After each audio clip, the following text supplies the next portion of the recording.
ஹோட்டல்கள்ல கிடைக்கிற மாதிரியான அதே அளவுக்கு டேஸ்ட்ல நல்ல மொறு மொறுன்னு ரவா தோசை தான் இந்த வீடியோல பண்ண போறோம்.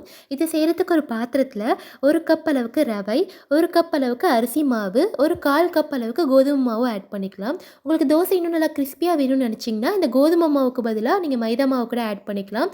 அடுத்ததா 1/4 கப் அளவுக்கு தயிரும் சேர்த்துட்டு, தேவையான அளவுக்கு உப்பும் ஆட் பண்ணிட்டு, ஒரு 2 கப் அளவுக்கு தண்ணி சேர்த்துட்டு, இது நல்லா கிண்டி விட்டுட்டு ஒரு 1/2 அன் ஹவருக்கு அப்படியே மூடி போட்டு ஊற விட்டுடலாம். இப்போ பார்த்தீங்கன்னா 1/2 அன் ஹவர் ஆயிடுச்சு. மாவு நல்லா ஊறிடுச்சு. இது கூடவே குட்டி குட்டியா சாப் பண்ணி வச்சிருக்க ஒரு சின்ன துண்டு இஞ்சி, நறுக்கிய ஒரு பச்சை மிளகாய், கொஞ்சமா கருவேப்பிலை இலைகள், 1 ஸ்பூன் மிளகு, 1 ஸ்பூன் சீரகம், நறுக்கி வச்சிருக்க 2 பெரிய வெங்காயம், நறுக்கிய மல்லி இலைகள் சேர்த்துட்டு, இது நல்லா கிண்டி விட்டுட்டு, இது கூடவே இன்னொரு 3 கப் அளவுக்கு தண்ணி சேர்த்துடலாம்.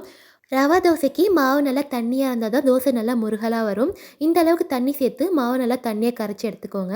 அடுத்தது தோசைக்கல் நல்லா ஹீட் ஆனதுக்கப்புறம் இந்த மாதிரி தோசை சுட்டு எடுத்துக்கோங்க. அவ்வளோதாங்க, நல்ல சுவையான ரவா தோசை ரெடி ஆயிடுச்சு.